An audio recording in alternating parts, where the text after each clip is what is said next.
For Leslie West, the success of the album was bittersweet. He was surprised that Felix's wife, Gail Collins, had become such an integral part of the band. When I'm looking at the album, I see Nantucket Sleigh Ride Mountain, and I see my name down on the bottom in the corners. Leslie West guitar, Felix Pappalardi bass, and I see Gail Collins all over the thing. Artist, calligrapher, lyricist, and I said, what the f? I couldn't believe that. I said, is this her group?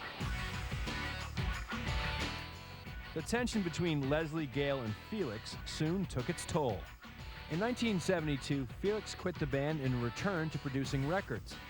Over the next 10 years, Leslie and Corky periodically performed as Mountain. Sometimes those reunions included former bandmate Felix Pappalardi. By the early 80s, Felix's bass playing was overshadowed by his drug use and erratic behavior. Felix used to come over to my house in Nantucket. We'd have to disarm him. We'd have to go out there and literally take all the guns and tell him to leave it in the car. That's when we knew things were getting a little out there. By the spring of 1983, Felix's life was out of control. In April, he was shot and killed by his wife, Gail Collins. Rock musician and producer Felix Pappalardi is dead at the age of 41, shot to death this morning in his Manhattan apartment. Pappalardi's wife, Gail, is charged with the murder. Police say she shot her husband during an argument. Gail claimed her husband was teaching her how to use the gun when it misfired. Gail was found guilty of criminally negligent homicide. So where are Corky and Leslie now? In 1999, Leslie released As Fat As It Gets. The record features some of the legendary guitar work that's kept Mountain on classic rock playlists for more than 30 years. As for Corky, he's still in the business. His 1999 release, Secret Sessions, is an album of vintage recordings. The money from that session we're donating towards the Handgun Control Fund, in an effort to try to raise consciousness about not having guns around certain people.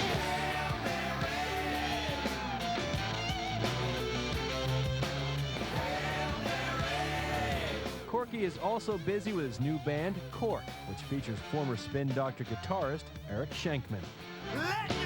In 1999, Cork released Speed of Thought, their first record. Leslie and Corky have no plans to work together again. They still remain close friends. You know, Leslie and I have a relationship based on trust and understanding, right, Les? I don't trust him, he doesn't understand me, and it works fine. These days, Leslie has a new partner, the long-lost girlfriend he found by placing an ad in the newspaper. Leslie's first love, however, will always be the guitar. There's just something about the electric guitar, and there's nothing like when you plug in an electric guitar and the amps come on, it makes my balls vibrate. Honest to God. I think I just want to be remembered as a pretty good guitar player. Corky has loftier goals. I want to be remembered as the greatest lover ever, you know, but I don't think that's going to happen because I haven't had anything for a long time. But I want to, that's not personal.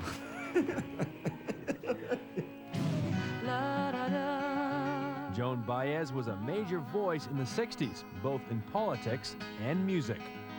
She moved her head a little down on the bed until it rested softly on his knee. At Woodstock, her activism took center stage with a plea for her husband who was in jail for dodging the draft. And David was just shipped from the county jail, which is very much of a drag, to a federal prison, which is kind of like a big summer camp after you've been in county jail long enough. And they shackled his feet and they shackled his hands and they shaved his head and all that jazz, and he's perfectly good-natured about the whole thing. Sometimes with events you can tell they're historic when they're happening, and sometimes you can't, but with Woodstock, I think flying over the encampment, I think that my mother, my manager, Janis Joplin, and somebody else were in this helicopter, and I just had that sense that it was rather, you know, that it was a biggie. Joan became an important voice in the civil rights movement. Don't go on betraying. Fed Fed up with the Vietnam War, Joan founded the Institute for the Study of Nonviolence in 1965. The recipient of 2 honorary doctorate degrees, she's been involved in dozens of political movements. Joan has also racked up more than 3 dozen albums, 8 gold records, 6 Grammy nominations, and a #3 hit with a cover of the Band's The Night They Drove Old Dixie Down. The night they drove old Dixie down, and all the people were singing, they went, na. So where is Joan Baez now? In my case, I had stuck to the politics really quite faithfully and just hadn't paid appropriate attention to either songwriting or finding songs. In 1997, she released Gone from Danger. There's a mirror in the house at the edge of town. There's a crack in the mirror. Besides music, Joan is also expressing herself through pottery and paint.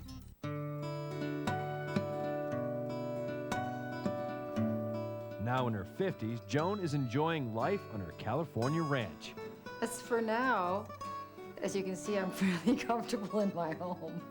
And so I'm a little bit torn because when I get here, oh God, why should I ever leave this place? It's got every other thing I want to do in my life is here.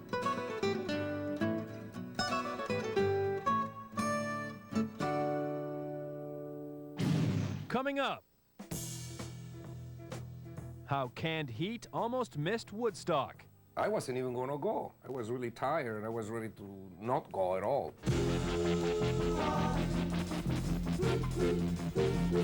John Entwistle explains The Who's wild on-stage antics. It was much better that we smashed the equipment than smash each other back in the dressing room having an argument.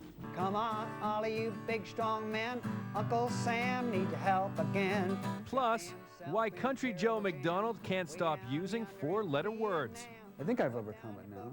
I think I've overcome that problem. I'm not sure. It's a big deal still or not. Want to find out where your favorite artists are now? Write us at Where Are They Now? 1633 Broadway, 5th floor, New York, New York, 10019. Or email us at vh1.com. AOL keyword VH1. E.C. McDonald from Staten Island, New York writes, I watch Where Are They Now all the time. It's exciting to catch up with my favorite rock and roll artists. Can you help me find out what happened to Blood, Sweat, and Tears? That story next on Where Are They Now? Woodstock. Where were you?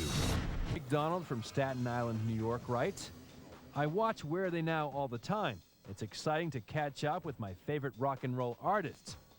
Can you help me find out what happened to Blood, Sweat, and Tears? Well, EC, here's their story. 1969 was a banner year for Blood, Sweat, and Tears. What goes up? Their self-titled album spent 7 weeks at #1, sold over 3 million copies, and included 3 gold singles, You've Made Me So Very Happy, and When I Die, and Spinning Wheel. Blood, Sweat, and Tears were one of the headliners at Woodstock, though they didn't make the album or appear in the movie. For drummer Bobby Colomby, Woodstock was almost an out-of-body experience. I realized I had smoked a tremendous amount of marijuana. So when the official moment came, this is the way it appeared to me. Bobby, you're gone now. Go out and play. Please welcome with us Blood, Sweat, and Tears. Like medicine, baby, you're good for me. Like honey, darling, yeah, I know you're sweet to me. By the mid-70s, Blood, Sweat, and Tears had nearly a dozen albums, 5 of them gold.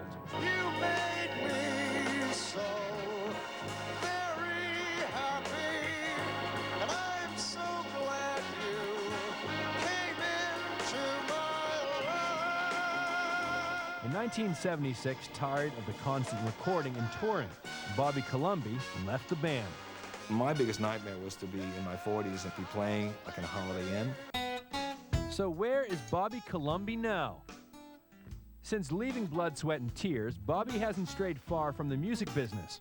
he became a vice president at Epic Records and produced musicians like America and the late Jaco Pastorius. In 1985, Bobby joined Entertainment Tonight for a brief stint as the show's music correspondent. As for the band's founder, Al Cooper, he's played keyboards with Bob Dylan and produced Lynyrd Skynyrd. He also wrote his tell-all autobiography, Backstage Passes and Backstabbing Bastards, in the fall of 1998. Former lead singer David Clayton Thomas continues to front Blood, Sweat, and Tears with new members. Catch a painted pony, let the spinning wheel fly. And from what I've heard, they're much better than we were, because these musicians that he has, I hear, are fantastic. At just past middle age, Bobby isn't quite ready to consider his place in history. How would I like to be remembered? Oh, you're the guy for Blood, Sweat, and Tears. My grandmother loves you guys. Founded by guitarist Alan Wilson and singer Bob Haidt in 1966, Canned Heat was a powerhouse of rock, blues, and country music. The band also included drummer Fido de la Parra, guitarist Henry Vestine, and bassist Larry Taylor. Well, I saw tired of crying, but I'm out on the road again. I'm on the road again. In August of 1969, Canned Heat brought their boogie blues to Woodstock. I wasn't even going to go. I was really tired. I was ready to not go at all. Skip Taylor, our manager, just practically pulled me out of bed and convinced me to make it.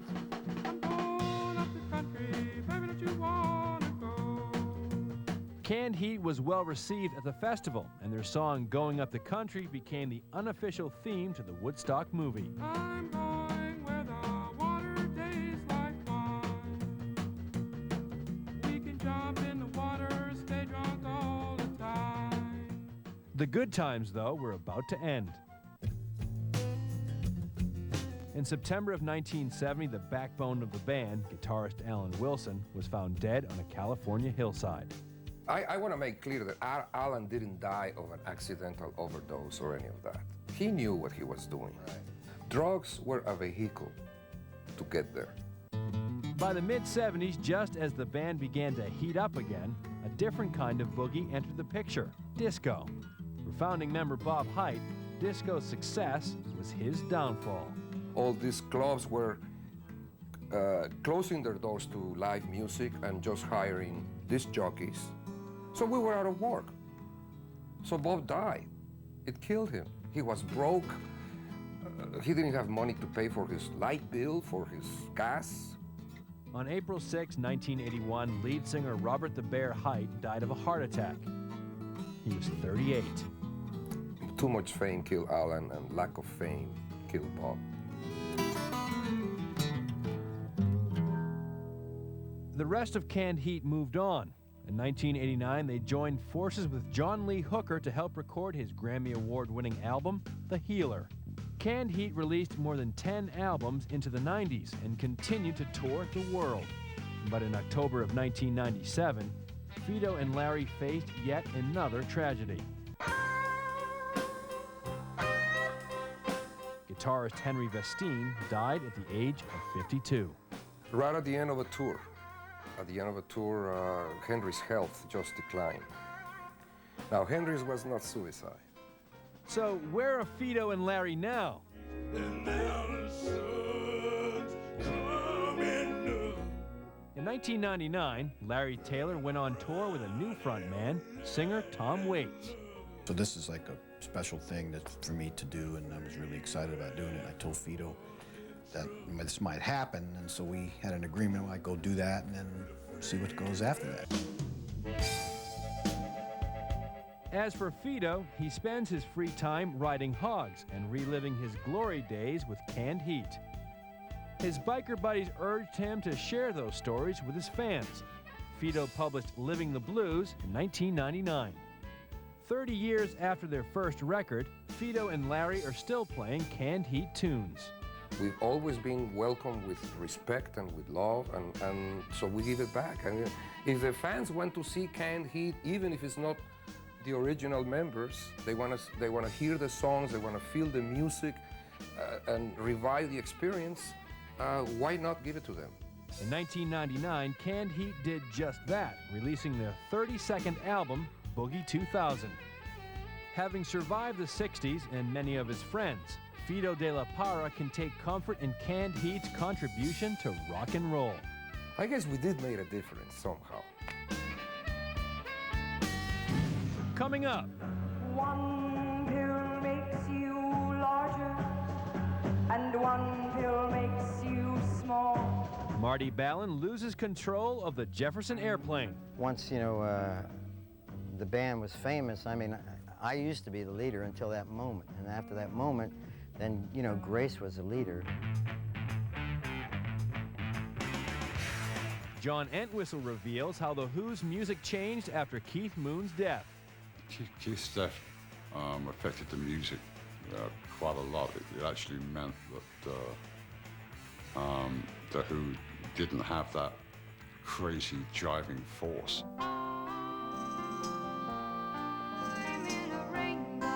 Plus, they were the first band to perform at Woodstock. Find out how Sweetwater's career was cut short. Guess Who? This band, once known as the Kingsmen, performed on the last day of Woodstock. Guess the band next on Where Are They Now? Woodstock. We were 4 guys in our team. People were going to show up. We were over $1 million in debt. Many of them were stoned on acid and every other drug under the sun. I was going to go down as a person. Tonight at 9, 8 Central. Part of 60's Week. Only.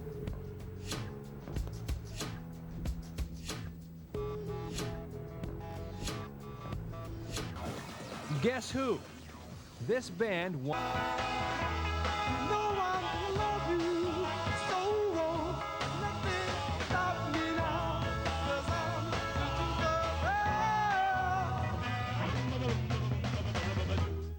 So, where are they now? In the 3 decades since Woodstock, Sha Na Na has released more than a dozen albums, performed in the movie Grease, and starred in their own syndicated TV series. Good night, and Grease for peace.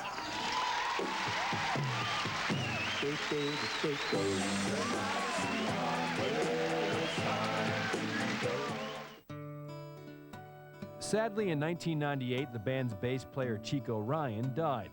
He performed with the group for 25 years. We lost a buddy. We lost one of our good buddies, and we miss him. As for Sha Na Na's most famous member, John Bowser Bauman, in 1999 he testified before the House Judiciary Committee in support of a bill to protect legendary artists from losing the right to use their band name. To those of you out there who continue to perpetrate these imposter acts, I can only think of a line that I said in the movie Grease, in the song Born to Handjob. How low can you go? All right. The singer has also been busy hosting Bowser's Rock and Roll Party, a caravan of classic 50s acts. Can you believe I've been making a living for over 15 years doing this? In 1999, Sha Na Na signed on with singer Pat Boone's record label, The Gold Label, and continued to play a steady 150 gigs a year.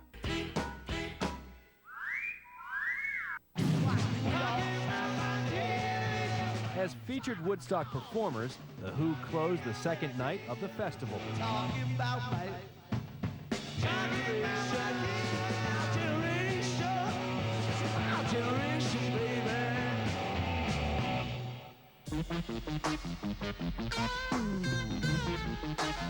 The Who's career would go on to include 30 albums, more than a dozen gold records, countless hit songs, and an induction into the Rock and Roll Hall of Fame.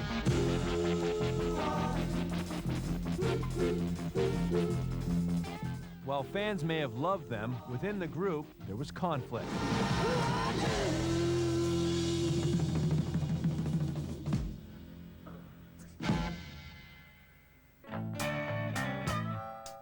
The arguments will always seem to be about the same thing. That Usually Roger couldn't hear himself singing. Roger just kept telling me to turn down. Every night he'd tell me to turn down, and I turned down. At one point at the Houston Astrodome, he shouted at me on stage to turn down. You know, but obviously people in the audience saw it, and I thought, well, this is enough, I can't take it anymore. I took my bass off and threw it on the ground and said, you play the thing. It was much better that we smashed the equipment than smash each other back in the dressing room having an argument. On stage, though, John anchored the band. Between Keith Moon's frenzied drum playing and Pete Townshend's rhythmic guitar work, John had to carry the melody on his bass. In the process, he revolutionized rock bass playing. With the release of Who's Next and Quadrophenia, the Who seemed unstoppable.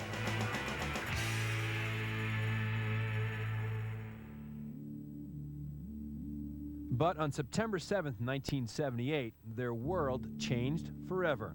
Drummer Keith Moon died from an overdose of sleeping pills. Keith was like my kid brother. You know, we hung out a lot. We shared the same car. We shared the same room when we couldn't afford separate suites and stuff like that. So, yeah, it was a part of my life that disappeared, and a part of my music that disappeared as well, because we played so well together. Though the Who continued without Keith, their music was never the same. Keith's death affected the music quite a lot. It actually meant that the Who didn't have that crazy driving force. Drummer Keith Moon, or Moon the Loon as he was known, was replaced by the more disciplined Kenny Jones. Kenny Jones was a much tidier drummer, so the music changed considerably. We cut so many of the old songs out. It was a mistake not to play more rock and roll. Suddenly, we started disappointing our fans by not playing rock and roll anymore. In 1984, after more than 20 years together, the Who called it quits. So where is John Entwistle now? John's still making music. While he's reunited with his former bandmates over the years, John enjoys performing with his own group.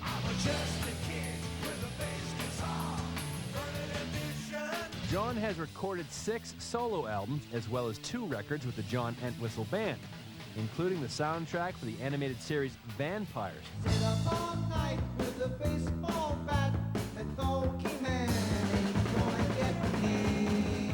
And 1999's Left for Live, recorded during the band's Left for Dead tour.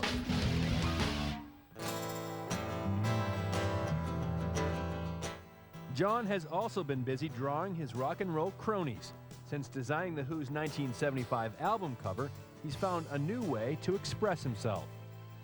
It started off as a relaxation from the music, and now the music tends to be a relaxation from the art. You know, it works both ways. John has also collected a castle's worth of guns, armor, and vintage cars, though he still refuses to get a driver's license. I prefer to drink, not drive. As for those other 2 guys, Pete Townsend and Roger Daltrey, Who fans know about their musical adventures. But the duo have also been enjoying some extracurricular activities. Pete's busy writing his memoirs. And in 1998, Roger starred as Scrooge in New York City's Madison Square Garden theater production of A Christmas Carol. As for John Entwistle, 3 decades after he first recorded with The Who, he's still making history. I choose to think that, okay, I've got a place in history, but I want it to be bigger because I'm getting better and I'm still doing it. In fact, in 1999, history repeated itself when John Entwistle went back to perform at Woodstock 30 years later. When Joe McDonald began singing in the mid-60s, he was one of the first hippies in Berkeley, California. I mean, there was like one long hair in town and about 25 of us who were experimenting at being hippies, but we didn't exactly know how to be hippies. Joe and his guitarist Barry Melton received national attention when their band Country Joe and the Fish were added to the roster at Woodstock. The day before the band was set to perform, Joe was asked to fill in for an act that didn't show. And I didn't want to play, so I made up an excuse. I said, I don't have a guitar. They went and got me this cheap Yamaha guitar that was around that time. And then I thought, oh, I'm in trouble here. Well, I don't have a guitar strap. And so they cut a piece of rope off of the rigging for the stage and tied it to the guitar and just pushed me out on stage. Give me an F! Give me a U! Give me a C! What's that spell? With the release of Woodstock the movie in 1970, Country Joe became a lightning rod for the nation's feelings about the Vietnam War. Well, come on, all of you big, strong men. Uncle Sam, need your help again. Got himself in a terrible jam way down yonder in Vietnam. A lot of people made a lot of assumptions from my appearance in the Woodstock film. One of them being that I'm totally with the left wing and I'm a left-winger. Others being that I don't like GIs and Vietnam veterans and I'm totally against the war in Vietnam and against the military. Ironically, Joe is a military veteran. He served in the Navy from 1959 to 1962. While his anti-war image lived on, the band would not. So where is Country Joe now? Come on, all of you big, strong men. Uncle Sam needs your help again. Because of the film and the record, I was banned everywhere in the United States. So I couldn't play in the United States where is an obscene word. Don't ask me, I don't give a damn. Next stop is Vietnam. When Joe's not performing, he works as a political activist. I think of more than any figure from the generation, I have emerged as a person who has credibility amongst the anti-war people, amongst the military veterans, and amongst the hippies also. Joe is using the internet to help heal his generation. The singer has gone online and created the Berkeley Vietnam Veterans Memorial. Each page is like a scrapbook. And then at the end of each scrapbook page, there's a section where you can leave comments. As for his music, in 1999, Joe McDonald teamed up with the English band the Bevis Frond and released a record of Country Joe classics. As for the band's other longtime member, Barry Melton, he's still fighting authority as the Chief Assistant Public Defender for Yolo County, California. 30 years after Woodstock, Country Joe thinks America might have finally forgiven his use of foul language. I think I've overcome it now. I think I can overcome that problem. I'm not sure. It's a big deal still or not, but maybe it is. I don't know. We'll find out when this interview comes out. Coming up, Jefferson Airplane guitarist Jorma Kaukonen heads out on a new path. I call it a guitar camp because I'm a guitar player and I like the graphic, but we also have keyboards and drums and the whole deal. I'm happy today. And how Sweetwater, the first band to perform at Woodstock, is getting a second chance 30 years later. I keep slapping myself thinking, I can't believe there are actors playing me. Guess who? This guitar legend was scheduled to perform at both Woodstock 69 and 99, but backed out of both. Guess who? Next on Where Are They Now? Woodstock. In the 60s, they shared the stage with The Who, Dylan, Hendrix. They were the first band to play at Woodstock. Sweetwater is going to be the next big thing. Then, they disappeared. Now, 30 years later, one reporter At least tell me why she stopped singing. uncovers the haunting truth of what happened to Sweetwater. She's in a coma. If you're asking me if your voice will be the same, the answer is no. You cannot cut an album without me. From Felicity, Amy Jo Johnson. I'm a famous singer, Mom. A singer. I sang for 500,000 people at Woodstock. That's who you were. From The Practice, Kelly Williams. They want to know what happened to you. And Michelle Phillips. I was supposed to be a star. Fate had snatched it away from me once, and I was owed this second chance. In the very first VH1 original movie, Sweetwater, a true rock story. Nancy's the best thing that ever happened to this band. Premiered Premieres Sunday, August 15th at 9/8 Central, only on VH1. Home of movies that rock. Check this out. 3 cashews at once. This guitar legend was scheduled to perform at both Woodstock 69 and 99, but backed out of both. The answer, Jeff Beck. Just 1 week before the original Woodstock, the Jeff Beck group broke up and their appearance was canceled. 30 years later, Jeff was scheduled to perform at Woodstock 99, but he backed out again, this time a scheduling conflict. Where is he now? In 1999, Jeff Beck released Who Else?, his first album of original material in a decade. In 1965, singers Marty Balin and Paul Kantner launched the Jefferson Airplane, combining folk music with the new psychedelic sounds of the 60s. The band also featured bass player Jack Cassidy and guitarist Jorma Kaukonen. In 1966, singer Grace Slick hopped on board for the band's second record, Surrealistic Pillow. One pill makes you larger, and one pill makes you small. The album featured the classic White Rabbit.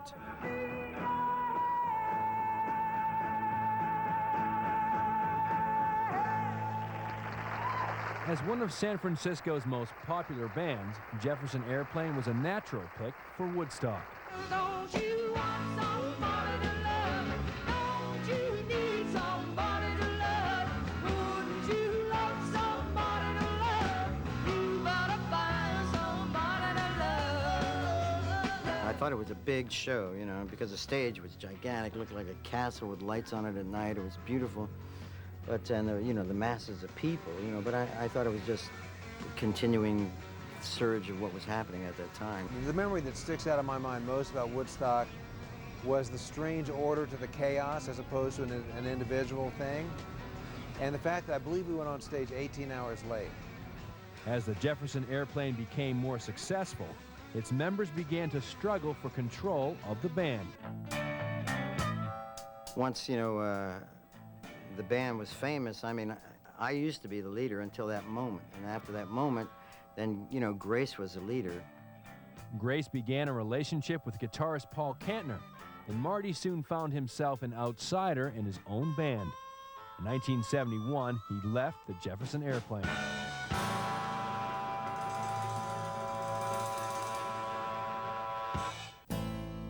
Paul and Grace continued with the Airplane and their romance.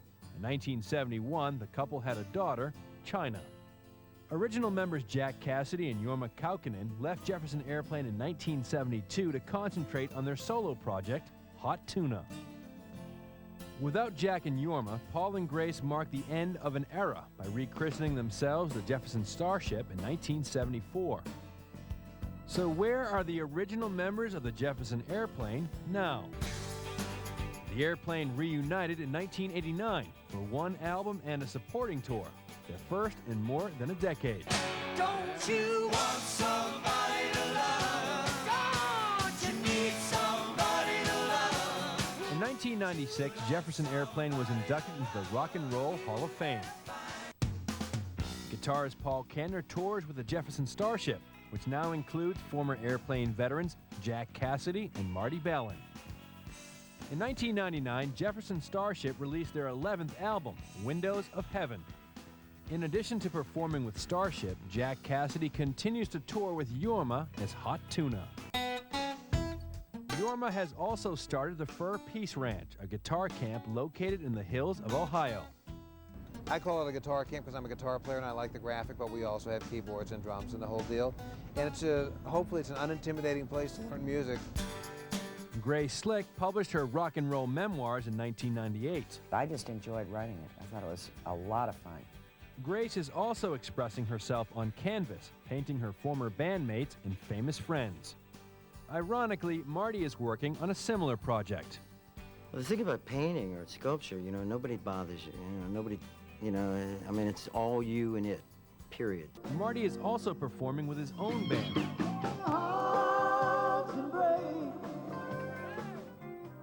In 1999, he released Marty Balin's Greatest Hits.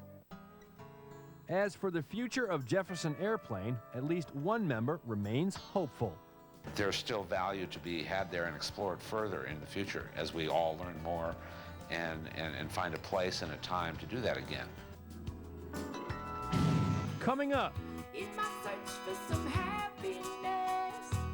the band Sweetwater relives the glory days and gets another chance at stardom. Name the artist.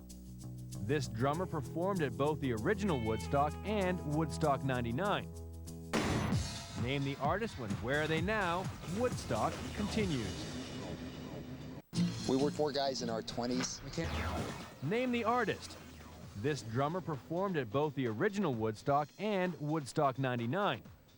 The answer, the Grateful Dead's Mickey Hart. In 1999, Mickey and his band Planet Drum joined fans in Rome, New York to help celebrate the Woodstock anniversary. Mickey's also written 2 books on the history of percussion. In 1991, his record Planet Drum received the first Grammy ever given to a world music album. Since the death of Grateful Dead lead singer Jerry Garcia in 1995, Mickey and the surviving members of the Dead have performed under the name The Other Ones. Going down the road, feeling bad. In 1999, they released their first album, The Strange Remain.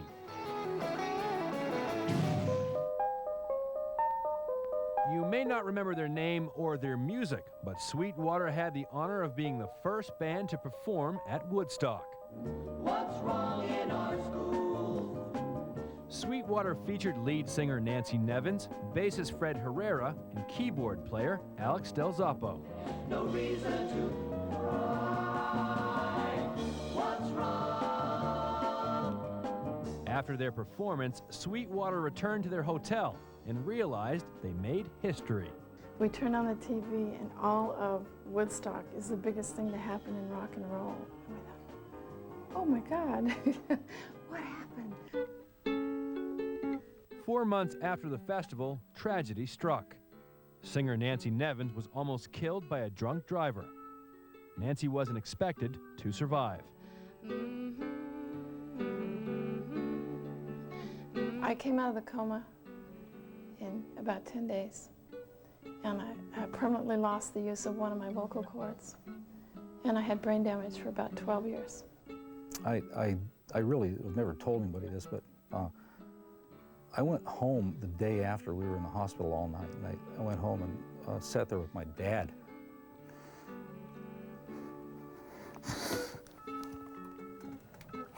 I don't want to do this. I'm sorry, I don't want to do this. With Nancy's damaged voice, the band struggled through 2 more albums. That was a tough time for us. We were devastated. In 1971, Sweetwater broke up. I followed a pattern of drinking and using that made me hit a hard bottom. To make ends meet, Nancy was forced to clean houses. So where are the members of Sweetwater now? You have the claim, and what supports the claim? Nancy Nevins became a teacher at Glendale College in California.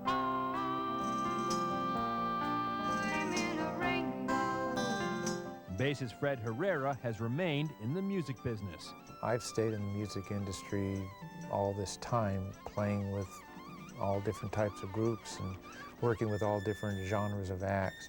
Keyboard player Alex Del Zoppo spent the 70s playing with musicians like Eric Burdon. Alex continues to write songs and now runs his own remodeling business. I build things. I build almost anything anybody will pay for. Sadly, Sweetwater has lost some of its original members. In 1981, drummer Alan Malarowitz died in a car accident. Cello player August Burns died in a construction accident in Germany. Then, in 1994, singer and flautist Albert Moore died of lung cancer. Nancy, Fred, and Alex reunited in 1995 for the first time in 24 years, inspiring Nancy to write her autobiography. I want the world to know how good we were. The world will now have that chance. In 1999, Sweetwater released Cycles. Entering yet one more darkened place in my search for some happiness. Fans will also get a chance to see Sweetwater on TV. Nancy's autobiography has become VH1's first original made-for-TV movie. Sweetwater stars Amy Jo Johnson. I'm a singer. I'm a singer, Mom. A famous singer. I sang for 500,000 people at Woodstock and 20 times more than that on television. That is who I am. Word, Nancy. And former Mama and the Papas singer Michelle Phillips playing a more mature Nancy. I'm not proud of it. Not any of it. Now do you know why I don't want the world to know? 30 years after Woodstock, Nancy Nevins is counting her blessings. It's so great to have a chance again, you know, and to be doing this project. It's really great. They made it through the mud, Woodstock veterans that serenaded the hippie nation. They proved that with a little peace and a lot of love, music could make a difference. Today, some are fighting the establishment, some are fighting to be heard, and some are still fighting each other. But for 3 days in August of 1969, music's most innovative bands joined together for one seriously good time. Come on, all of you big strong men. Uncle Sam needs your help again. Got himself in a terrible jam. Way down yonder. The guys who thought up the original Woodstock tell their stories. Up next, only on 60's Week, only on VH1. And it's 1, 2, 3. What are we fighting for? Don't ask me, I don't give a damn. Next stop is Vietnam. And it's 5, 6, 7. Open up the pearly gates. Well, ain't no time to wonder why. Whoopee, we're all gonna die. Come on, Wall Street, don't be slow. Ah, man, this is Warwick, oh, go.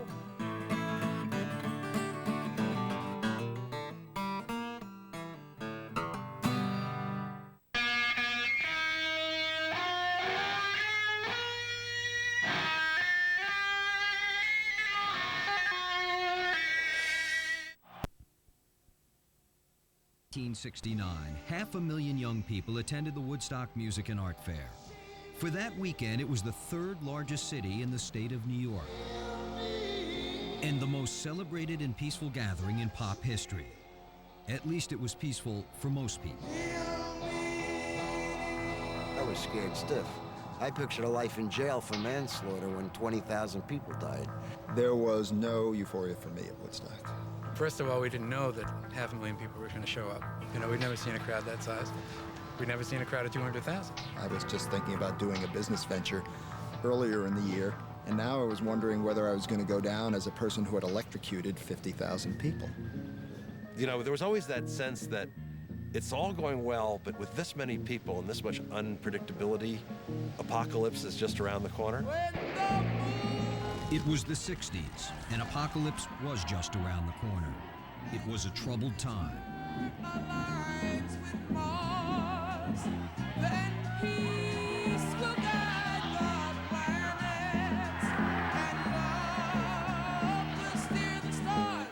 Every time there were 50 or more kids in the street somewhere, there was a police riot going on. People were getting shot just hanging around and talking about stuff. This wasn't just some fun time, you know, like peace and love, man. There were people getting hurt and killed and stuff. It was a time of extreme opposites. While Richard Nixon bombed Vietnam, LSD guru Timothy Leary ran for governor of California. I think we'll win. We want to turn on the whole state. Just weeks after man first set foot on the moon, the Manson family went on a brutal murder spree. There were as many kids of that age at Woodstock that weekend as there were in Vietnam.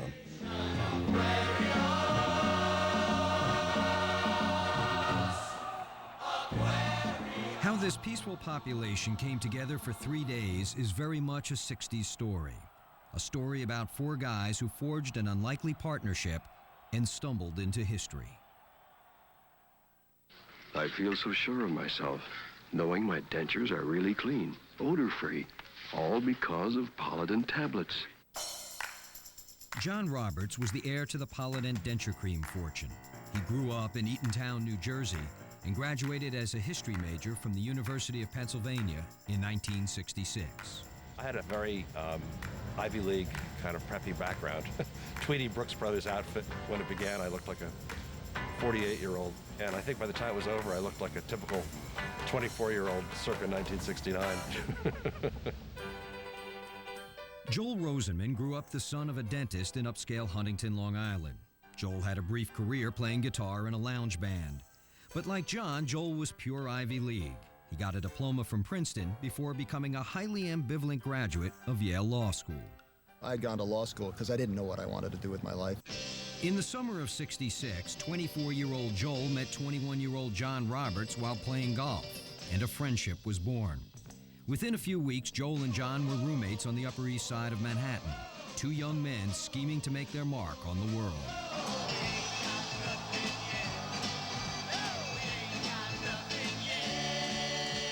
John and I were both dissatisfied with our working arrangements in New York City.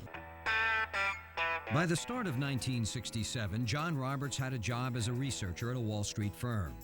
He hated it. Joel Rosenman had landed his first job as a lawyer, and he hated it.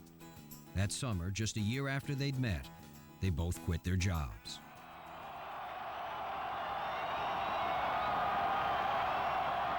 I had an idea to write a sitcom about two guys, good friends, more money than brains, who want to be venture capitalists.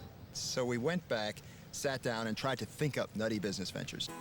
And that's how we came to take an ad in the Wall Street Journal, claiming to be young men with unlimited capital looking for business ideas. They were truly two young men with lots of cash. John Roberts received $250,000 from his family when he turned 21. He would receive $1 million when he was 25, another $1 million at 30, and another at 35. Somewhere in all of this, we found ourselves looking at a proposal to build a recording studio in Manhattan. John and I borrowed some money using John's trust fund as security. Became Media Sound on 57th Street and 8th Avenue. Media Sound became a popular Manhattan recording studio. In the summer of '68, John and Joel, two square Ivy League preppies, were planted firmly in the very groovy music business. Meanwhile, two guys with very different backgrounds and some ideas of their own were about to form another friendship.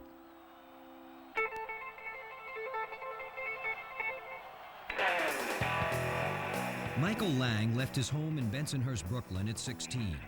After dropping out of NYU, he moved south and ran one of the first head shops in Miami. He also promoted fledgling rock bands and staged a small rock festival. Michael Lang lived in a very different world than Joel Rosenman and John Roberts. I mean, there was sort of the square world or the straight world, and there was this psychedelic world. Like Michael Lang, Artie Kornfeld was from Bensonhurst, Brooklyn. Artie had already made his mark in music. By 1968, he had written over 30 songs, including co-writing Jan and Dean's hit single, Dead Man's Curve, before becoming a vice president at Capitol Records. I was music business. I was a writer and a songwriter, a producer, you know, and that's what I did. That was my whole life.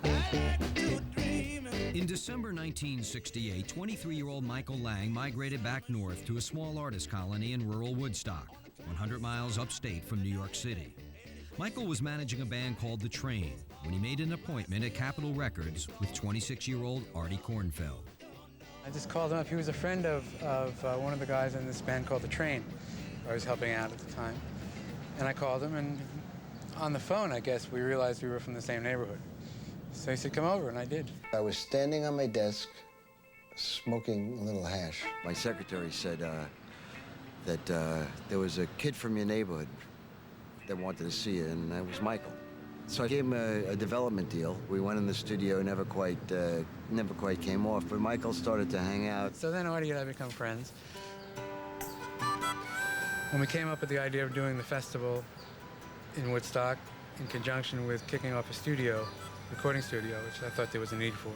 Because it would be a great place, because the band was up there, Janice was living up there, Dylan was up there, and we felt it would be a great place to have a retreat to go and record. Michael and Artie wanted their own recording studio. John and Joel had already financed one. All four had worked with a lawyer named Miles Lurie. The connection was a natural. And the phone rings. It is Miles Lurie, the lawyer for one of our recording studio partners. I got a couple of clients that I'd like you to meet. They're about your age. Through the door to present a new business proposal came Michael and Artie. These were clearly hippies.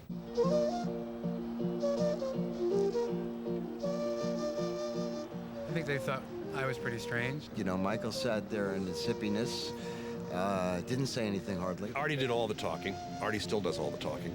I think he had more business experience in a way than any of us. And they slapped a proposal down on the table and said, this is it. And attached to the bottom of the proposal was the following fairly riveting sentence. Woodstock being the home of a lot of famous artists, we think we could get some of them to do a small concert to celebrate the opening of the recording studio. We decided that we would do the concert first because John and I had our trump card. We were going to be the financing group.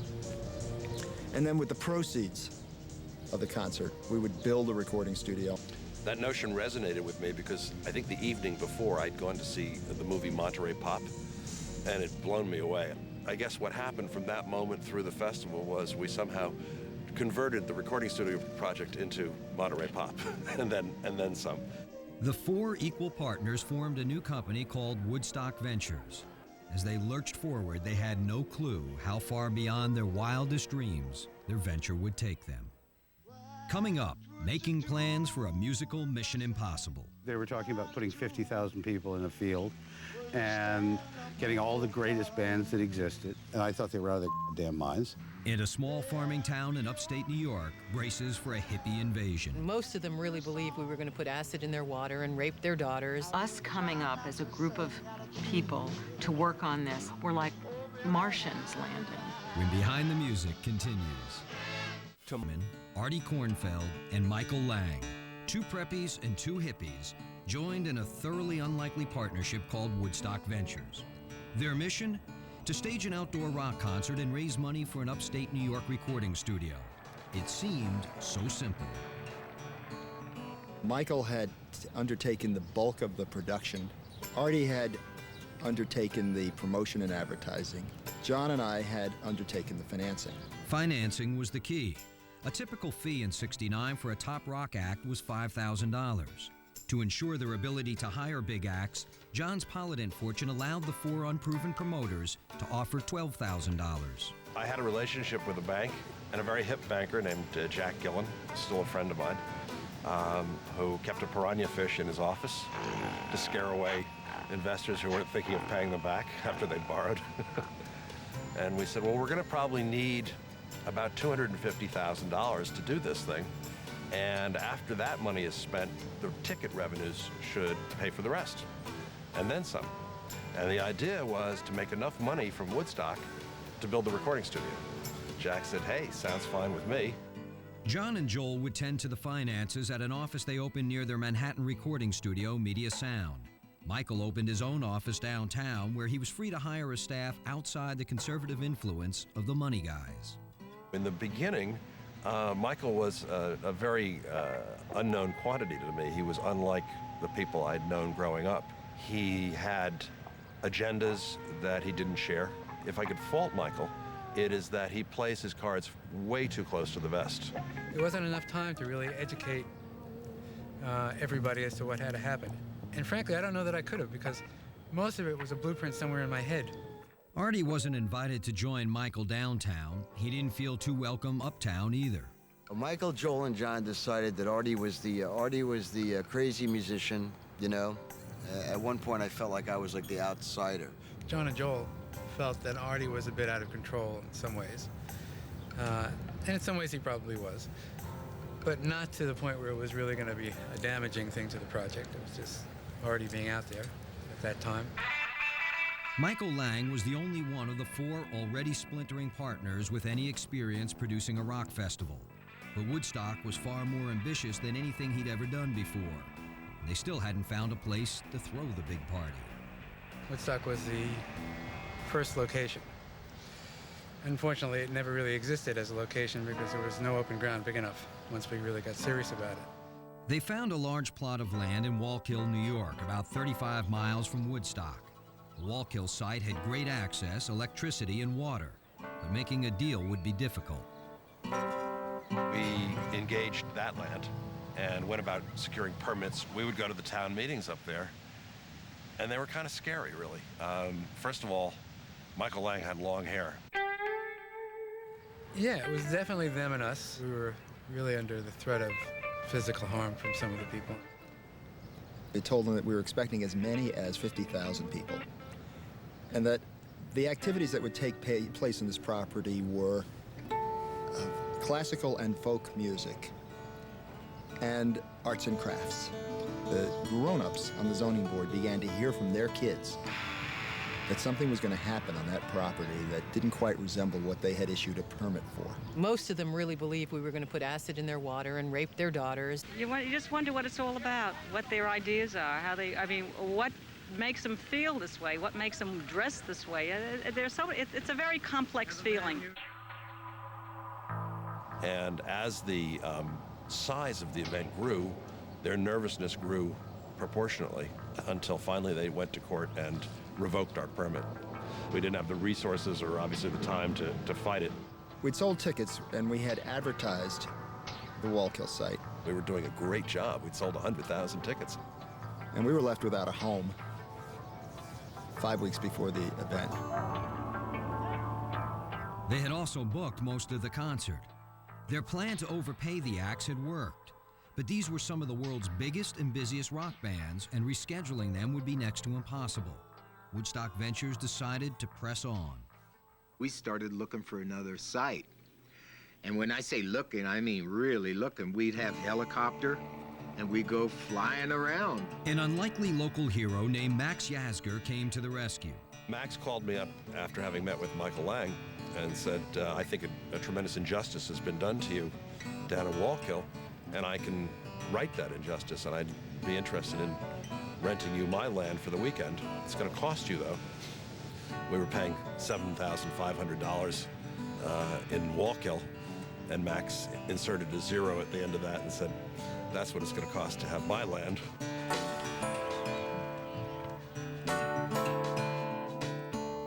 To avoid paying refunds to 100,000 ticket holders, $75,000 was a bargain. Woodstock Ventures paid Max Yasgur and took out a full-page ad in the New York Times announcing the festival's new home, 50 miles east of Wallkill. And finding a guy like Max Yasgur, who was basically shunned by the community by the end of it, that sort of heroism that you find just out there in the sticks is an amazing thing to find. Coming up, chaos reigns when tens of thousands crash the party early. It's overnight. 50 to 75,000 people had just materialized. I was still thinking, we can still do it. We can get these gates up. We can collect tickets. This is going to work. It's going to be just fine. And amid all the mayhem, a movie deal goes down. 2 days before the concert, Joel and John said there's going to be no movie. We can't make a deal. And it kind of happened like everything else happened. It just sort of came together. When Behind the Music continues. Where were you when you heard the music? VH1 60's Week. Today and all next week, only on VH1. In the grand tradition of Grease, Rocky Horror Picture Show, Mama, The Wall, Flashdance, VH1 is proud to present original music movies. Sweetwater, a true rock story. Sweetwater is going to be the next big thing. They played Woodstock. In the nick of time.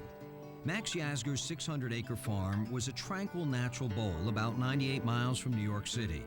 But it had no telephones, no water, no electricity, and no easy access. Yasgur's farm was miles from any major thoroughfare. But it was a beautiful spot, and there was no other choice. Team Woodstock staff of 1,000 employees now prepared to construct a concert facility for 50 to 100,000 people. They had 3 weeks to get it done. How long did it take you to put it together? 2, 3 months? Working on it for about 9 months. 9 months? Full time? Yeah.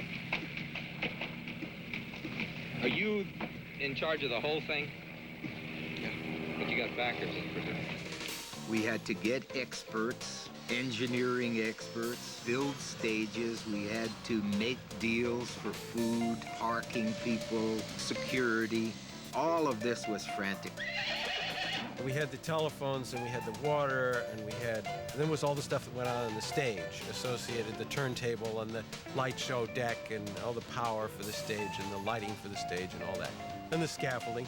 Not to mention the sound system. 126 decibels of sound is the threshold of pain. One toilet per 100 people is what the state wants. The numbers seemed like madness. There were also less conventional preparations to be made. Hugh Romney, later known as Wavy Gravy, was the founder of the Hog Farm, a well-known West Coast commune whose job would be to set up free kitchens in a place where people on bad acid trips could get help. Anyone who was tried to be in touch with what was going on knew of the Hog Farm. They had been in Life magazine, they had been here, they had been there. Our communication was good, and our skills were good with working with people who are on pot or LSD. So they needed us there because of course they knew that there was going to be a lot of drugs. I mean, you can't help but have that when you have music. You're going to have, during that time, psychedelics. Next thing you know, there's 85 of us and 15 Indians in our own American Airlines Astrojet going to Woodstock. But when we got off the airplane in New York, there was the world press gathered, and they said, "Oh, the Hog Farm, you're here to do the security." I said, "My God, they've made us the cops." I said, "Well, do you feel secure?" Security in 1969 was a serious matter. Just a year earlier, in the summer of '68, civil rights and anti-war protests had erupted into riots across America. Wes Pomeroy, who is now deceased, was in charge of security. I worked for Wes. So Wes and I went and made a deal with the police commissioner at the time that we were going to be able to interview and hire a number of New York City policemen. They were going to come up and be our police, except the night before the festival, the police commissioner got cold feet. I don't know what happened. There was political pressure in New York. And they said, no cops. There was a policeman at the 6th Precinct, an officer in charge, who went ahead and gathered us, a group of about 300 police people who would not give us their real names. We had to pay them in cash. As the last days of preparation dwindled, Michael pushed his crews day and night. John and Joel were working the phones at their headquarters in an old telephone building a mile away from the site. No one is quite sure where Artie was. 4 guys in our 20s. We had never produced an event like this. We were hiring good people, but it turns out that creating a small city, or in that case, the 3rd largest city in New York, as it turned out, for that weekend, requires a lot more than what we had put together. On the morning of August 13th, 1969, 2 full days before the festival was set to begin, the construction crew showed up for work as usual. But something unusual was happening. 50,000 early birds had already arrived. Nobody knew it was going to be gargantuan. The gargantuan thing happens when you realize that you're not done, and you're never going to be done. They're already coming. You know, they're over the hill, and they're here.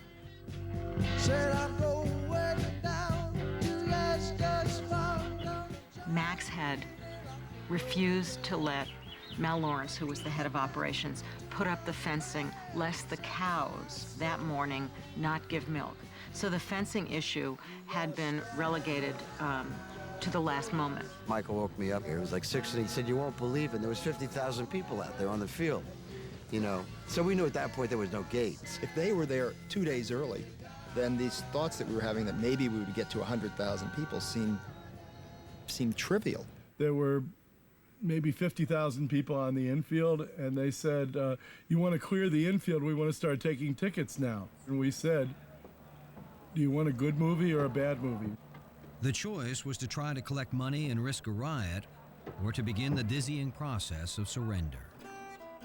There was this moment on Wednesday before the festival began when I was still thinking, we can still do it. We can get these gates up. We can collect tickets. This is going to work. It's going to be just fine. You don't even have to bother bringing your tickets or anything because we aren't going to collect them. There's no way they can. They got a fence that's like half up, and there are people just sitting in that field. It's really beautiful. The team made a lame attempt to secure fences around the site, but it was too late.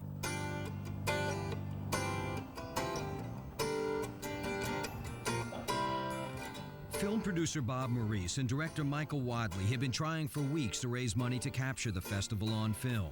As the hours counted down, they grew more determined. They went to Artie for help. Artie went to Joel and John. I said, I wasn't born yesterday. Documentaries never make any money. And, I mean, you'll have to go somewhere else. Artie knew Fred Weintraub, who was in the movie division at Warner Brothers. So I just called them up and said, guys, I want to talk to you. And I walked in and said, would you shoot dice with $100,000? And if this is a disaster, you'll have the best disaster movie in all time. The day before the music started, Warner Brothers put up $100,000, and Woodstock, the movie, was born. And it kind of happened like everything else happened. It just sort of came together.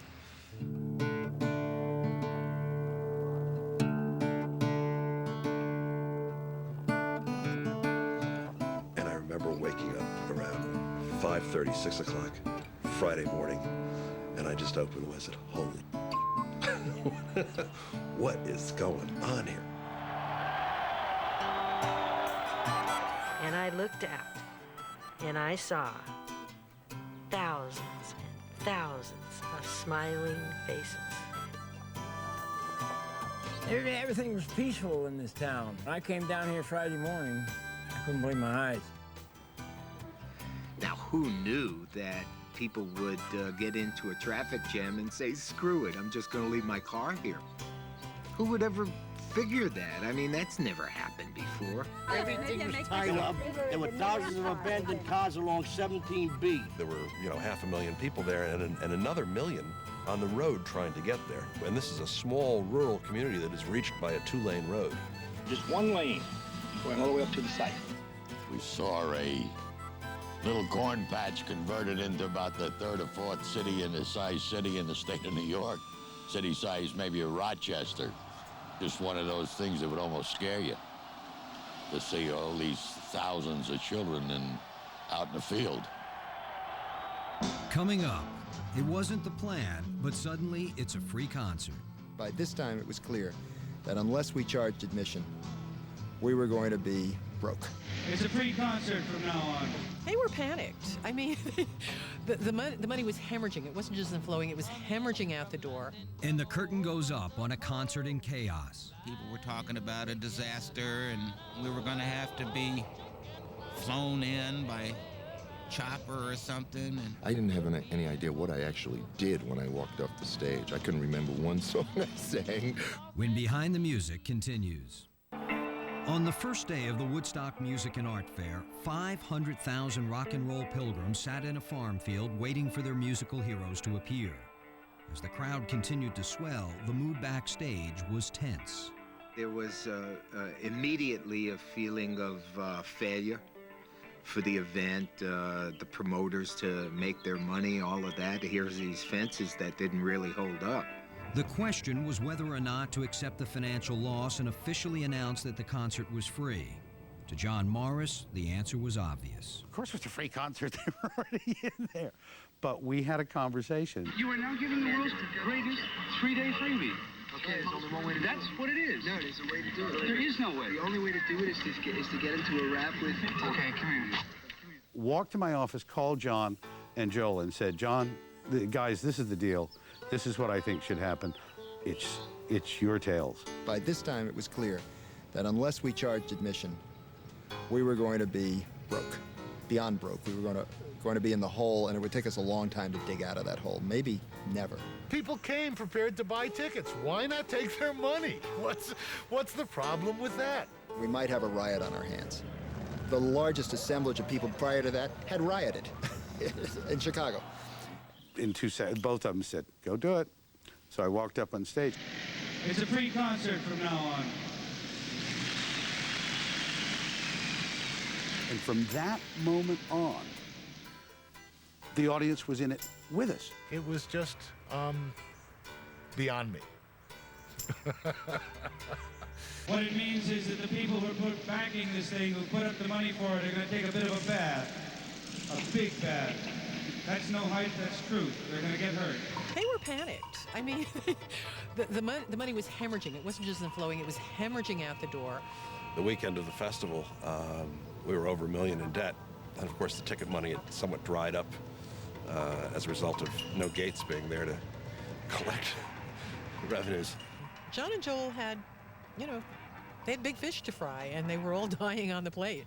By the first day of the festival, after 8 months of spending, Woodstock Ventures had accrued $3.4 million in expenses. Against the $250,000 they had borrowed and the $1.3 million in ticket sales, they were now nearly $2 million in debt. John Roberts was in hell. I did have to make a call on Friday to the bank to say, this is going to cost me pretty much everything I have. Forget the ticket booths, forget anything, forget a thought that had to do with anything other than keeping these people safe and giving them the show of their lives. People out there, get away from the scaffolding, please. Because anything less than that, I felt, was far too dangerous. Michael and Artie were having a very different experience. It was not threatening. None of it was threatening. All of it was very positive and very supportive, and every place you went, you felt that. We just stood there with our arms around each other, just staring, you know? It might have mattered more to Joel and John because they were invested financially. John and Joel were on one side of the fence, and Michael and Artie were on another. It became a pattern after a while that it was kind of us against them. It was Michael and the production people letting us know as little as possible about how far over budget we were going to be. Michael and Artie were, it's cool, man, it's cool, man. These people are communicating with each other. That rarely happens anywhere anymore. Right. Has nothing to do with money. Artie was on Planet 9. He was having a good time. Artie Quarterback, how you doing, man? I'm excited. Good to see you, man. Glad you can make the party. John and Joel had been grown up as responsible suburban young men who had a very different take on life than Artie and Michael. Financially, this is a disaster. But you look so happy. Look what you got there, man. You couldn't buy that for anything. I got to call my family over the weekend and say, you know, I'm getting in way over my head. John had these very straight parents that he knew he was going to be answering to, and they were on the phone. The brother, I believe the brother was around somewhere at that point. If I'm going to be writing checks, I want to make sure that they're going to clear, and I'm going to have to fall back on you. John was shaken up a great deal of the time, and so was Joel. My father and my brothers said, do what you have to do. They got a lot of credit with me, but I don't think the world ever realized how much they had invested themselves personally in my particular madness. The tension that existed between Michael, Artie, John, and Joel had reached excruciating proportions. And so, as the four partners each drifted into their own personal heaven or hell, the divine madness that was Woodstock continued. It was time for the musicians to play. People were talking about a disaster, and we were going to have to be flown in by chopper or something, and it was still daylight, and we could look down and see people as far as the eye could see. Suddenly I realized this was out of hand. This was a free-for-all. This was going to be fun.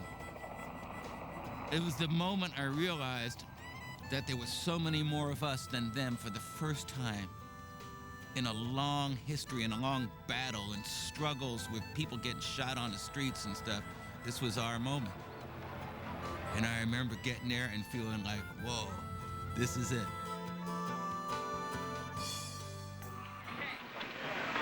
Wow, can't believe it. It's amazing, folks. Really beautiful. Wow. Wow. We're all really, you know. The music was supposed to start at noon. It was now after 3 o'clock. As John Morris frantically hired a fleet of helicopters to fly the performers in over the traffic, Richie Havens was the first to arrive. Of course, I ran for about an hour when they asked me to go on first, you know, because I didn't, it was already late, the concert, about at least 3 hours. And then finally, Michael, you know, he said, look, Rich, you know, we need something to happen. It's getting really crazy out here. I said, okay, Michael, no problem. The The Woodstock Music and Art Fair had finally begun. I was only supposed to do 20 minutes. And I kept walking off stage, and they kept telling me to go back. And I kept running up to him and saying, keep going, Rich, you haven't got anybody. Go back out. I think it was about 6 times. And on the 7th time, I didn't have anything else to sing. It was already 2 hours and change. That long intro is really stalling to figure out what am I going to sing. I started to sing the word freedom.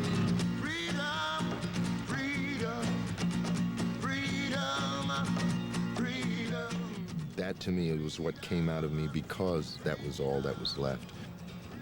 And then Motherless Child came into my mind. Sometimes I feel like a motherless child. Which I hadn't sung in about 10 years. Sometimes we all feel like a motherless child, and you know, in those days, more than sometimes, you know, in that sense. A lot of us couldn't go to our parents and talk openly about anything. And then another hymn that I sang when I was 16 years old was the section where I say, if I need my brother, I say brother. Hey, mother!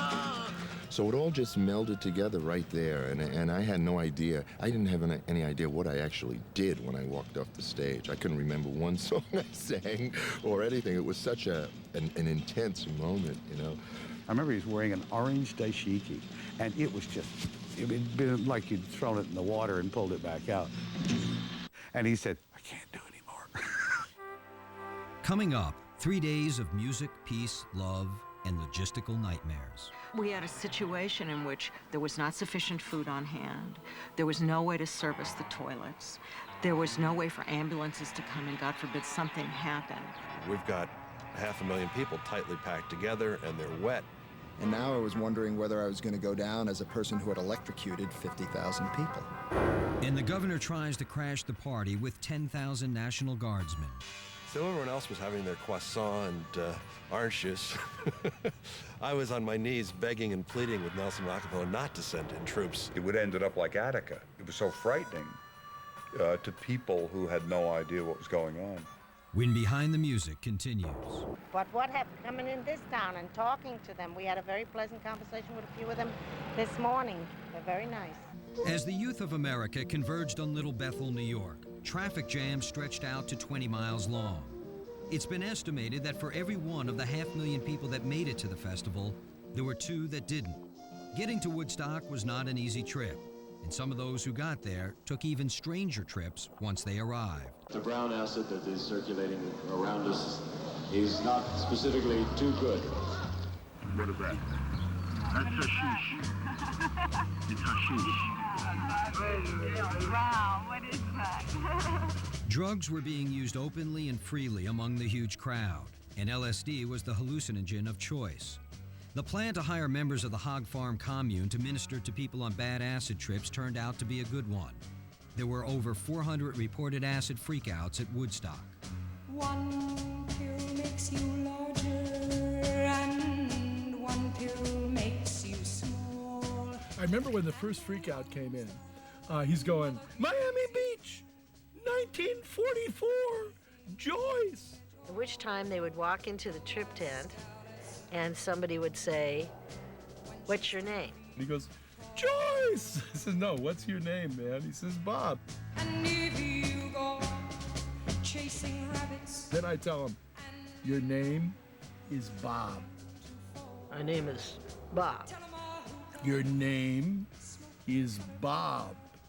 And Bob would see that he was in a safe surrounding with people like him, and people were taking care of him. They guided him. Good information if you're watching VH1 and you're ever faced with this circumstance. What's your name? And it's going to wear off. This is really a mind of all times, man. I've never seen anything like this, man. As the acid sideshow played out, the main act continued on stage.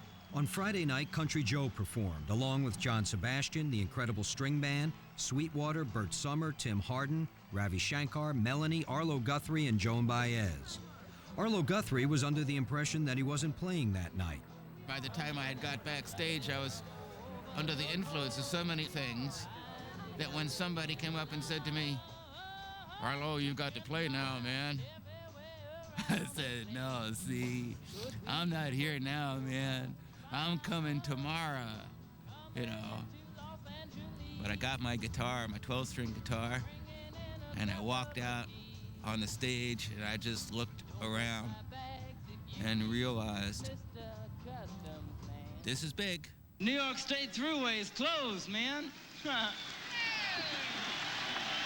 it's far out, man. You know, every show that I go to now, somebody says, New York State Thruway is closed, man. And I go, why couldn't I have said something smarter than that? You know, like years later, my kid's going to rent the video. And I see myself on the screen going like I was rapping to the Fuzz. I was rapping with the Fuzz, man. And my daughter is holding her stomach. My kids are in hysterics on the floor. They're going to be like, oh, Dad, you're so weird, man. Don't touch my bags if you please, Mr. Customs Man. Coming. That Friday night, after a little rain, Joan Baez was last to play. The first of the 3 days of Woodstock ended at about 2 a.m. Sweet.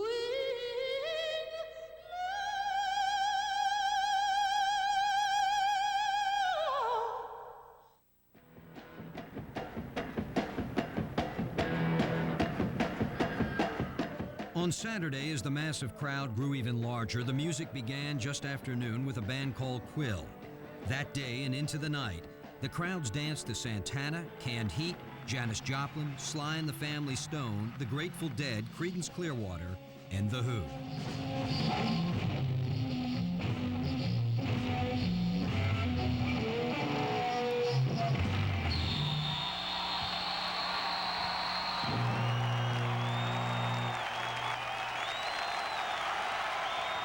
$500,000 young people were having the time of their lives. But backstage, the promoters had 500,000 reasons to be apprehensive. A lot of people could have died if either the police moved in some way, or weather, drugs, lack of preparation, lack of water, lack of food. If they weren't panicked about that, they should have been. Not only because many of them were stoned on acid and every other drug under the sun, but we had a situation in which there was not sufficient food on hand. There was no way to service the toilets. There was no way for ambulances to come, and God forbid something happened. The fabric of the weekend threatened to come undone. This is at a time when we were begging all the bands to play double sets. We were so frightened of having a moment without entertainment, because now we had hundreds and hundreds of thousands of kids packed together, cold, miserable, possibly upset. We didn't know. Nobody could go out there and interview all of them and figure out how close to a powder keg this was. We didn't know.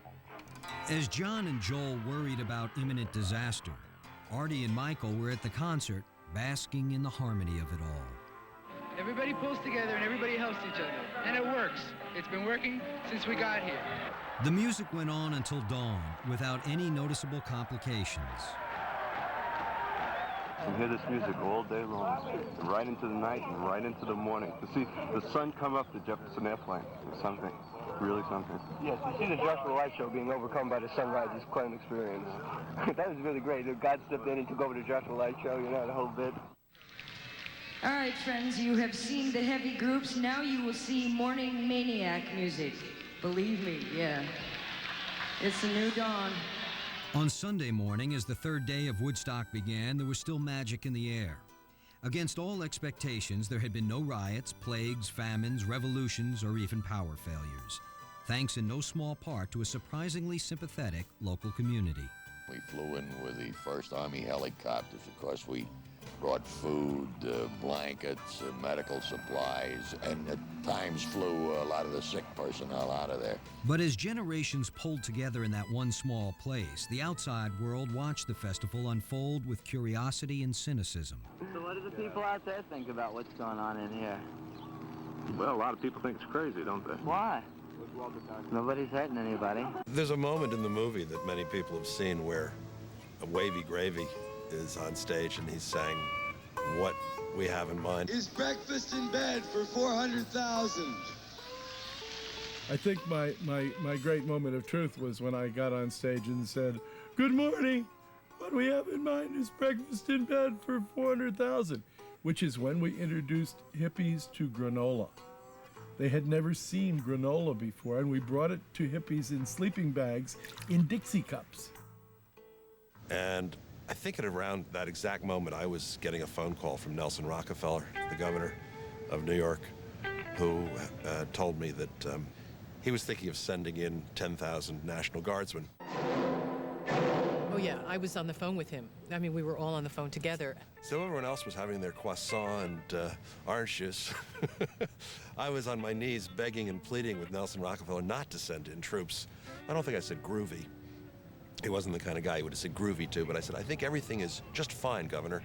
And the only thing that could undo it is for 500,000 youngsters to see armed troops with rifles pointed at them. It would have ended up like Attica. It was so frightening to people who had no idea what was going on. And I guess at the last moment they said, never mind, it's not really a disaster. He said, well, if anything goes wrong then, Mr. Roberts, it's all on your head. As John and Joel stressed out trying to behave like adults at their office a mile away from the site, Michael and Artie were caught up in the frenzy and euphoria of Day 3 at Woodstock.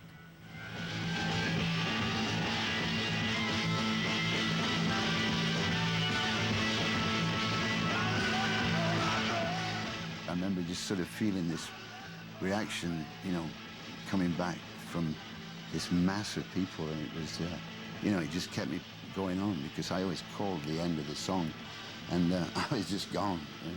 That powerful and dynamic connection between the performers on stage and their massive audience was an experience that those who played Woodstock would never forget.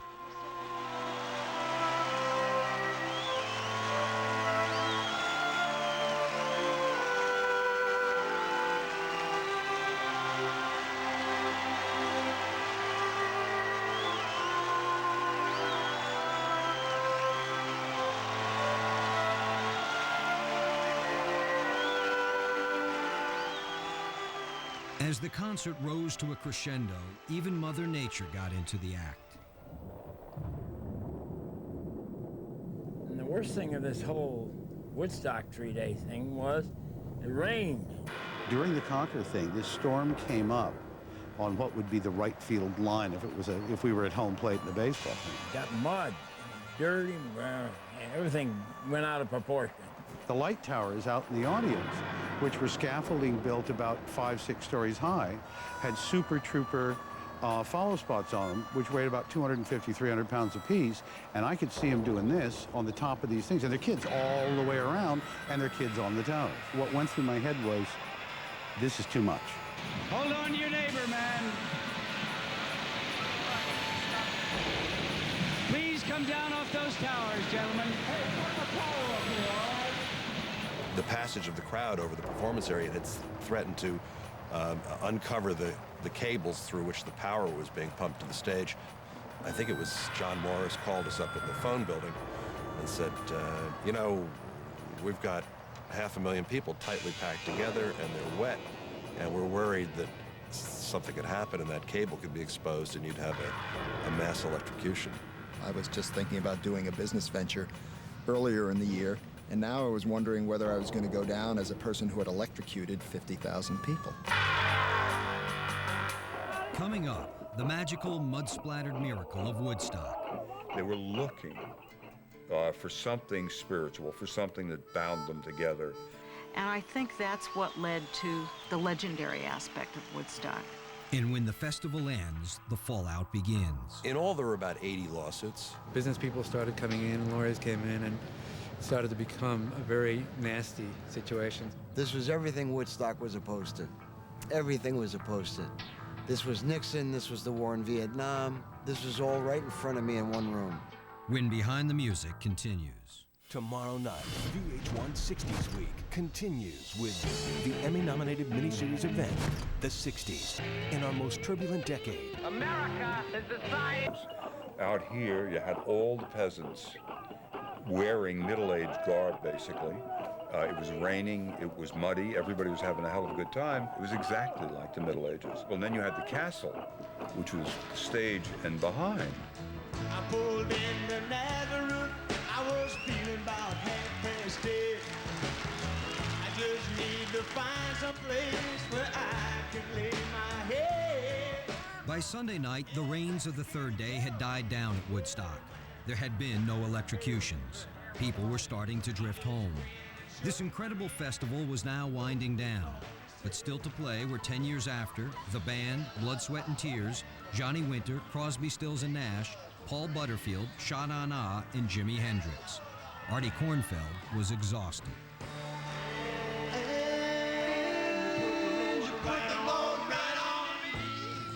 I asked somebody for something to keep me up, and I thought it was a Dexedrine or something, and obviously it was psilocybin. And I was sitting on Robbie's amp, and the band was playing. People in the mud screaming and, you know, tripping and all of this, and it felt surreal to me. Artie never expected to find himself one of 4 guys hosting the lawn party of the century. He had also never taken an hallucinogenic drug before. It was a bad combination. 4 days before, I was ready to take off for the Bahamas. I was scared stiff. I pictured a life in jail for manslaughter when 20,000 people died. Being dosed in that position, like really basically second in command, you know, with the responsibility of all these people's lives, and all of a sudden you're in somewhere you don't even know. It was very frightening. Someone said, well, you absorb the negative energy. You know, it was scary. It was my first experience with psychedelics, and it was horrifying. It lasted until I was Thorazine down by the medics, and you know, and then when I woke up, Hendrix was playing the Star Spangled Banner.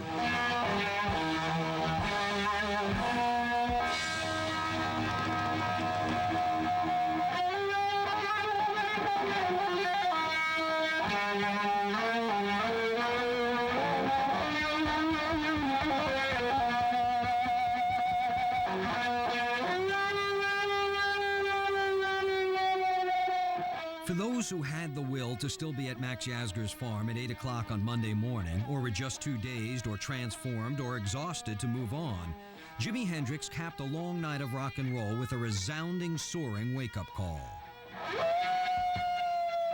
I remember waking up and because I woke up because I heard the Star Spangled Banner, and there weren't 30,000 people there. Where there had been hundreds of thousands. We wanted to drag the show out because we didn't want to end at midnight and have everybody say, I'm gonna go home in the middle of the night. And just bam, it would be in darkness, it would have been a disaster.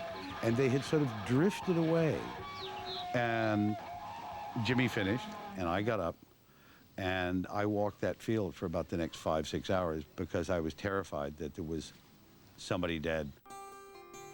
Over the course of the weekend, there had in fact been 2 deaths. One from a heroin overdose, and one when a tractor inadvertently rolled over a man in a sleeping bag. And to this day, there is a legend that a baby was born at Woodstock. Well, over the past 30 years, I've been called many times, and I was registrar at the time, and there never was a baby registered born in the town of Bethel. And if there was one, then there's an adult out there, 30 years old, without a birth certificate, and it would be up to them to come forward. For all the trauma and panic and near disaster that went on behind the scenes, the Woodstock Music and Art Fair delivered precisely what was promised. 3 unforgettable days of pure peace and music. Might have turned for the good, might have turned for the bad, but we never had any trouble. Never had no trouble. Nothing. Though the crowd was 4 or 5 times larger than we'd anticipated, that most everyone could hear the music and that the sight lines were good, and that, you know, if you went far enough, you could find an empty bathroom, and that there was food to eat, and that if you were injured, you were taken care of, and that we could evacuate people. It all somehow hung together. It was just very, very beautiful. Like, all the people were together, helping each other out as much as they can in any way they could. And, like, even the cops were beautiful. It was just unbelievable. All these people in these little towns and villages thought they were alone in their desire for peace and freedom and love. But they were all happy-go-lucky. Everybody was driving by. They were picking them up. There was a lot of and the amount of money that they were taking and for one tickets. was picking up the other, and they had a ball. The event, probably, that it was most like were things like Fatima and sightings of the Virgin. They were looking for something spiritual, for something that bound them together. Whether it was the drugs, the rain, the music, the cosmology of the day, people decided collectively that we're going to make it work together. And I think that's what led to the legendary aspect of Woodstock.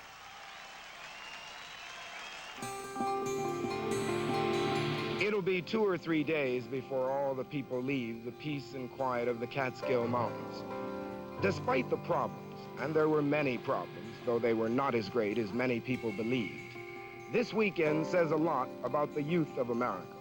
Many said they learned a lot about themselves and learned a lot about getting along together and priorities. And for most, that alone makes it all worthwhile. 30 years ago, late that Monday morning on August 18th, 1969, it was time for Woodstock Ventures to come forward, to emerge from 3 days of peaceful insanity to face the music.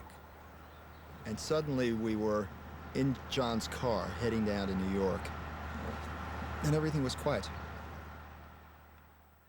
And it was eerie. Later on that morning, we had a meeting at the bank. Michael chose to stay up and clean up the site and sent me to face John's brother and father and the head of Citibank. I'm in a vest full of mud, you know, and this guy's dropping raw meat and these piranhas are devouring it. And I said, oh God, this is trouble here. As we left the site, my last image of the festival was a huge peace symbol that was made out of garbage. And then the next image was landing at the bank, seeing all these faces with chins on the floor. The chairman of the bank had our file folder and was slamming it on the table saying, do you realize the position you put us in here at the bank? We were sued by Monticello Racetrack, by the food concessionaires, by a couple of farmers whose cows didn't give milk for a few weeks. Which, you know, I think that had some merit.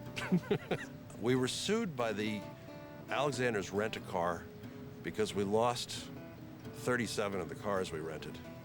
God, I don't really like reliving all of this all these years later. In all, there were about 80 lawsuits. None of them ever went to court.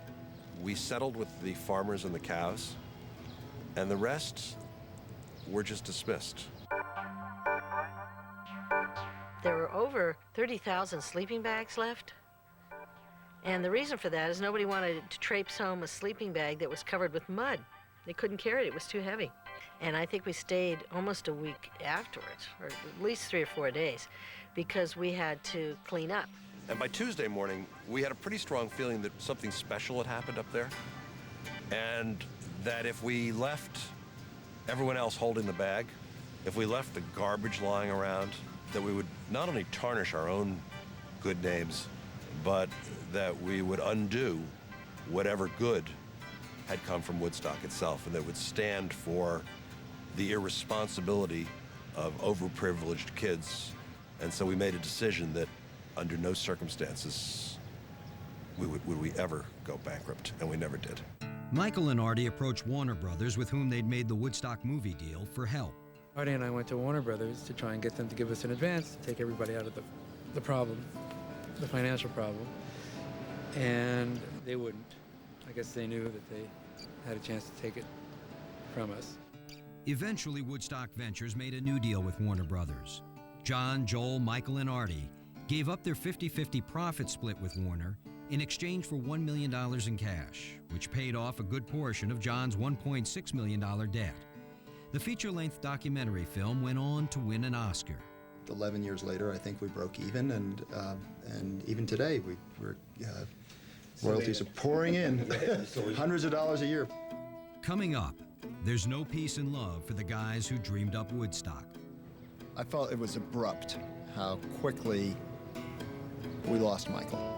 No matter how good a marriage is, if financial trouble comes into the marriage, right, it becomes strained no matter how much the people love each other. And the Woodstock Four learned to live with the legend. You don't want to go through life thinking that that's what you did. You did Woodstock. We certainly had to let it go. If you didn't let it go, it would have buried you. It's like I was not born at Woodstock, nor did I die there either. When Behind the Music continues. Where were you when you heard the music. VH1 60s Week. Today and all next week.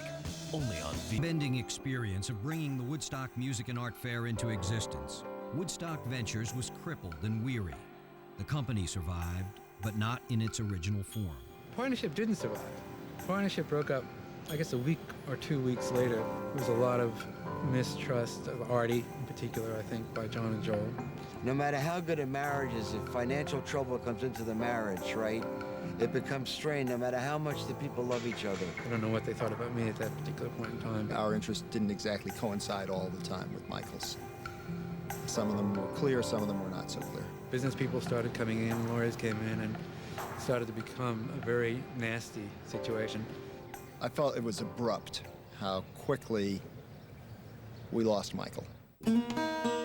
Four of us clearly could not stay together at that point. We bought them out in September, and they went on and did other things. I didn't resent them for not having any money.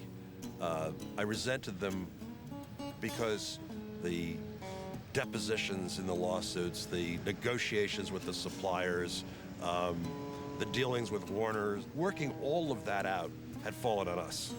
There's an old saying that partnerships often don't survive great failure or great success. I think this was a little bit of both. When it was all over and the partnership was dissolved, what remained was the aftershock of a once-in-a-lifetime experience and its impact on four very different individuals. It's like I was not born at Woodstock, nor did I die there either. Although the recovery did take about 15 years. Oh yeah, we certainly had to let it go.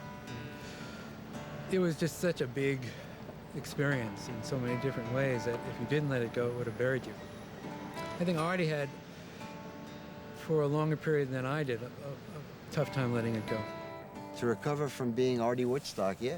Before I got sober 18 years ago, it was like, you know, we'll get you high as long as you talk about Woodstock. You don't want to go through life thinking that that's what you did Woodstock. I think it's part of people's consciousness about me, maybe more than it is my consciousness about me. Then it occurred when I was 24, and it was a huge turning in my life. And not to have taken that road is something that is beyond my ability to imagine. I'm at peace with Woodstock now. You know, I wasn't at peace with it. There was something not right inside about it. You know, now it's okay. You know, because actually it is okay.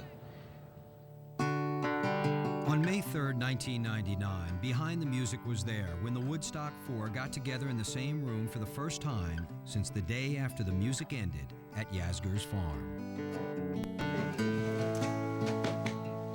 Hey. How you doing, kid? Hey, Johnny. How are you? Good day, Dad. Nice to see you. By the way, this isn't Artie. I'm Artie's brother. Marty. This is Marty. This one plays golf. When did you start playing golf? In the 3 decades after Woodstock, Artie Kornfeld stayed in the music business, working with acts like Blondie and Aerosmith. Financiers John Roberts and Joel Rosenman have remained partners for 31 years, investing in ventures from seafood restaurants to stationery stores. Michael Lang managed Joe Cocker for 15 years. And 25 years after the first Woodstock, Michael joined with John and Joel to produce Woodstock '94. They teamed up again for the 30th anniversary of the festival in July 1999. 225,000 attended Woodstock '99, and for 3 days, peace and music prevailed. But as the final day drew to a close, hundreds of young people went on a 5-hour rampage of arson, looting, and vandalism. Woodstock shouldn't be all about this. There's gonna be no more Woodstocks, that's all I gotta say. No more Woodstocks. It's over. Look at this world. In the end, 500 cops in riot gear cleared the field. But as the flames rose, so did the questions. How did this happen, and why now?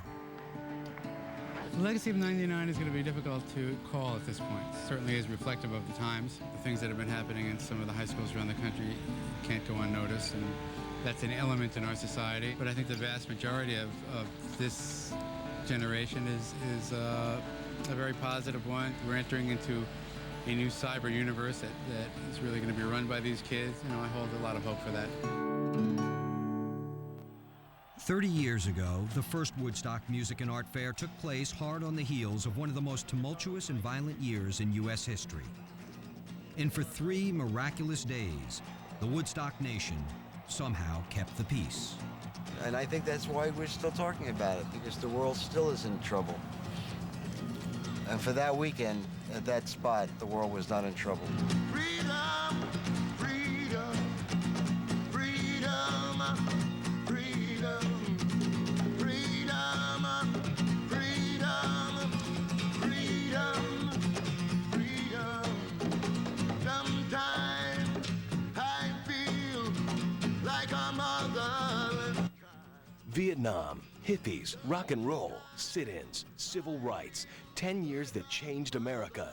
Don't miss Emmy-nominated The 60's, the complete miniseries in one evening. Monday night at 8, 7 Central, only on 60's Week, only on VH1.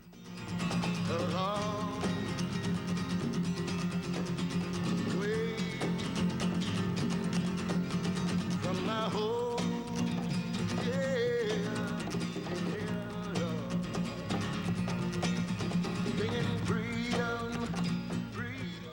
Where were you